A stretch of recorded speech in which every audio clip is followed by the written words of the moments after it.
So BRS లో మిగిలేది 5గురేనా? ఎమ్మెల్యేల విషయంలో కాంగ్రెస్ బీఆర్ఎస్ లీడర్ల మధ్య ఫోన్ డిస్కషన్. సో షాక్ కు గురైన కేసీఆర్ సన్నిహిత నాయకుడు. ఓ పని కోసం సీఎం కోటరి నేతకు ఫోన్.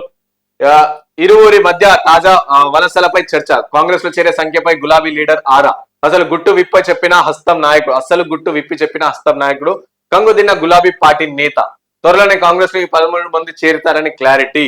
సో ఇట్లా అనమాట. సో బీఆర్ఎస్ కాంగ్రెస్ పార్టీలో వలసలు షురు అయిపోయినాయి. సో ఇప్పటికే 6 మంది ఎమ్మెల్యేలు జాయిన్ అయిపోయారు. సో ఇంకా ఫైనల్ గా 5గురే మిగులుతారా అని చెప్పేసి ఒక న్యూస్ కూడా ఉంది. సో ఈ నేపథ్యంలో సో బీఆర్ఎస్ సంబంధించిన నాయకులు, కాంగ్రెస్ సంబంధించిన నాయకులు ఇద్దరు ఏదో పని కోసం ఫోన్ మాట్లాడుకుంటుంటే సో వారి మధ్యలో చర్చలకు, ఈ చేరికలకు సంబంధించిన సంభాషణ వచ్చినప్పుడు ఆ మాటలు ఏవైతే విన్నాక సడన్ గా షాక్ అయిపోయారంట బీఆర్ఎస్ ఎమ్మెల్యే. సో అంటే ఇంతమంది ఇంత క్లారిటీగా, చాలా క్లారిటీగా కూడా రేవంత్ రెడ్డి కావచ్చు, సో సంబంధించిన మంత్రులు కూడా చాలా క్లారిటీగా చెప్తారు చాలా సార్లు. మా దగ్గర వచ్చేసారు బీఆర్ఎస్ అంతా గుంజుకుంటాం, బీఆర్ఎస్ అందరూ వచ్చేస్తారు, బీఆర్ఎస్ జున్నా అవుతుంది అని చెప్పేసి ఎంత పగడ్బందీగా చెప్తారు. అదే విషయం ఇక్కడ వచ్చింది.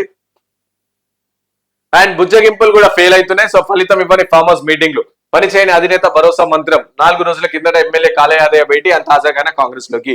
సో ఈ నేపథ్యంలో బీఆర్ఎస్ నుంచి అందరు కాంగ్రెస్ లో జాయిన్ అవుతున్న నేపథ్యంలో సో రెగ్యులర్ గా ఫామ్ హౌస్ లో మీటింగ్లు పెడుతారు. ఆ బుజ్జగింపులు కూడా టోటల్ గా ఫెయిల్. ఎందుకంటే దానికి బెస్ట్ ఎగ్జాంపుల్ కాలయాదయ. సో ఆయన మొన్ననేమో మీటింగ్ అటెండ్ అండ్ నిన్ననేమో కాంగ్రెస్ పార్టీలో జాయిన్ అయ్యారు. సో కోల్పోతే 10 మందిని తీర్చిదిద్దుకుంటాం ఫామ్ హౌస్ లో నేతలతో కేసీఆర్. తీర్పు రిజల్ట్స్ ఇట్లా అనమాట. సో ఆయన కేసీఆర్ కూడా మొన్న 4 రోజుల కిందట ఏదైతే మీటింగ్ జరిపారు. సో దాని తర్వాత ఒక్కరు పోతే 10 మందిని తయారు చేసుకుంటాం మేము అని చెప్పారు. కానీ ఇప్పుడు ఉన్న బలం పోతుంది కదా, మెయిన్ గా కాంగ్రెస్ బీఆర్ఎస్ పార్టీలో ఉన్న బలం అంతా పోతుంది. సో ఒకసారి చూద్దాం ఇది.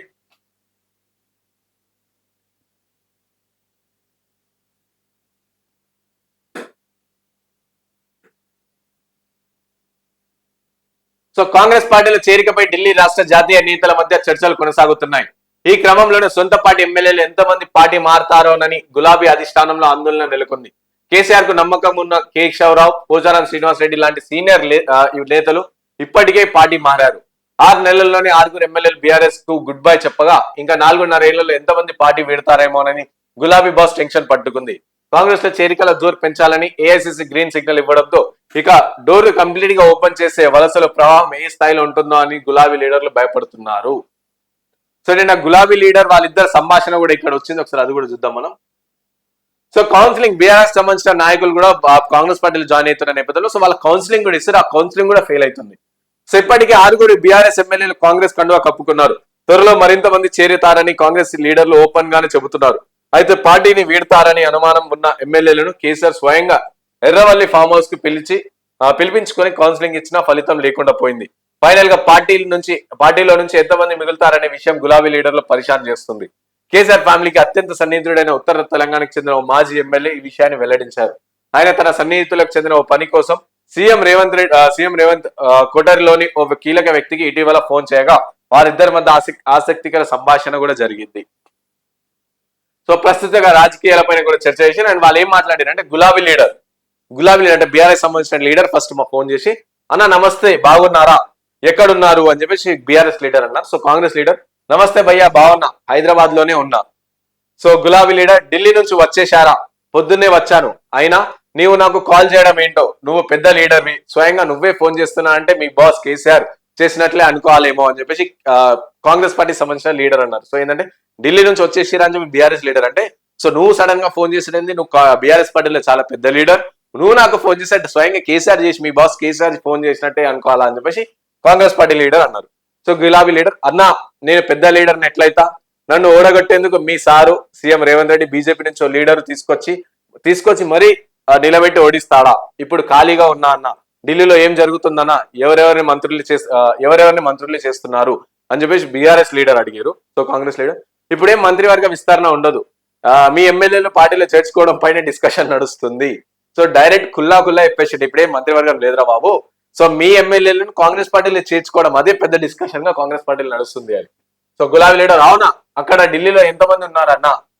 సో కాంగ్రెస్ లీడర్ పేర్లు చెప్పమంటావా, చెబితే పరిశాన్ అవుతావు, వద్దులే, సో పేర్లు చెప్పాలా, చెప్తే మాత్రం నువ్వు బీఆర్ఎస్ పార్టీ సంబంధించిన లీడర్ నువ్వు పరిశాన్ అవుతావు అని చెప్పేసి కాంగ్రెస్ లీడర్ అన్నారు. పర్లేదు చెప్పు అన్న, ఇప్పుడు వద్దులే, త్వరలో నువ్వే చూస్తావు కదా, చేరికలు ఓపెన్ గానే జరుగుతున్నాయి. సో ఎంతమంది చేర్చుకుంటున్నారు అన్న, చాలా మంది ఉన్నారు భయ్యా, ఇప్పటికే చేరిన వాళ్ళ గురించి మీకు తెలుసు, త్వరలో మరో 13 మంది రెడీగా ఉన్నారు, ఆ తర్వాత మిగతా ఎమ్మెల్యేలు కూడా వస్తారు. సో డైరెక్ట్ కుల్లంకుల్లా వాళ్ళిద్దరు మాట్లాడుతుంటే డైరెక్ట్ చెప్పి ఎంతమంది చేరతారని చెప్పేసి అడిగితే సో ఇప్పటికీ 6 మంది జాయిన్ అయిపోయారు. ఇంకా త్వరలో 13 మంది ఎమ్మెల్యేలు రెడీగా ఉన్నారు. వాళ్ళు వచ్చిన తర్వాత మిగతా అందరూ మెల్లగా వస్తారు అని చెప్పి కుల్లా అయిపోయాడు.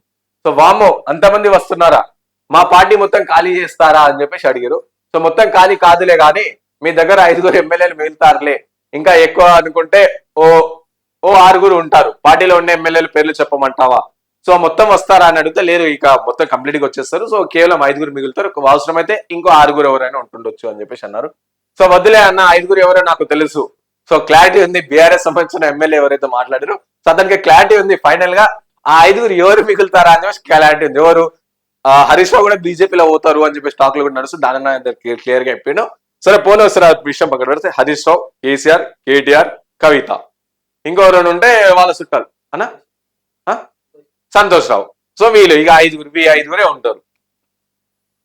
సో ఆల్రెడీ క్లారిటీ ఉంది, బీఆర్ఎస్ లీడర్ కి ఆల్రెడీ క్లారిటీ ఉంది.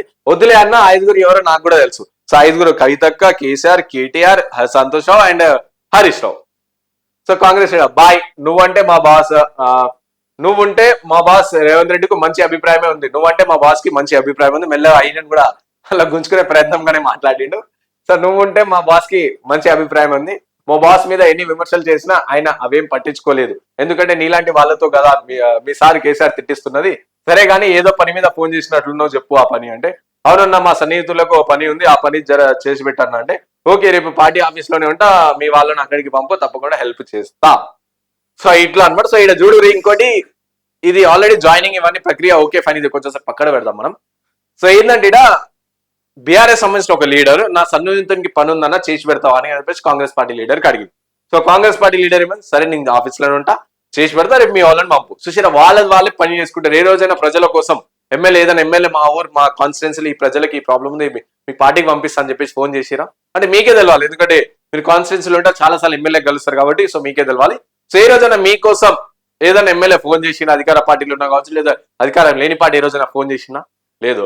సరే ఒకవేళ ఫోన్ చేసి ఏమంటారు మన ఫస్ట్ ఆఫ్ ఆల్ ఓంగి నేను చూసాను, సరే నేను ఆ సార్ కన్నా ఎమ్మెల్యే కన్నా ముందు ఎమ్మెల్యే కింద రాలే, సరే నేను చెప్తా సార్కి చెప్తా నువ్వు ఓయి నుంచి, సరే నేను చెప్తా నువ్వు ఓయి నుంచి అని అంటారు.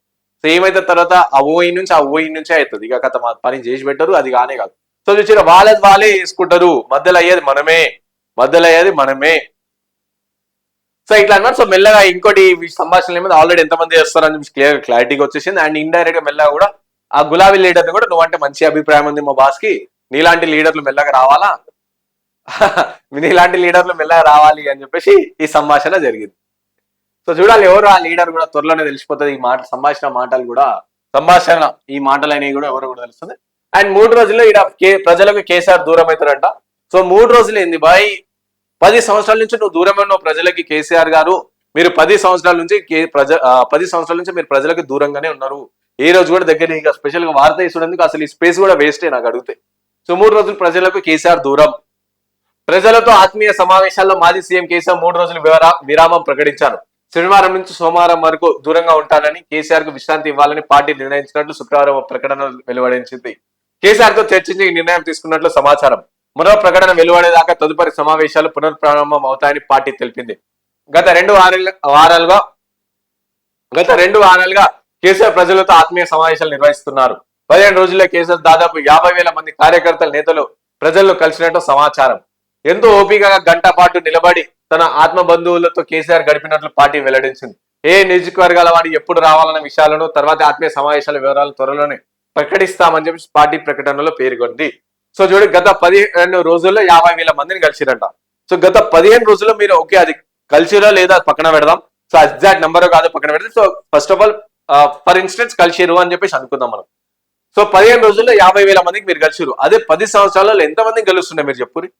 ఒకవేళ 10 సంవత్సరాలు కలుస్తా ఉంటే ఈ రోజు మీకు ఈ గతి పట్టకుండే, మీరు పోయి పాత ఓమ్ని కార్ నడపాల్సిన అవసరం లేకుండే, కొత్త అంబాసిడర్ కారే నడపాల్సిన పరిస్థితి ఏర్పడుతుంది. ఒకవేళ కనుక మీరు 10 సంవత్సరాల నుంచి నాయకుల్ని కావచ్చు, కార్యకర్తలు కావచ్చు, వీళ్ళందరినీ కలిస్తే ఇంకా మళ్ళా 3 రోజులు ప్రజలకు దూరం అంట. ఈ రోజు ప్రజలకు దగ్గర ఉన్నారని చెప్పేసి స్పెషల్ చేసారు.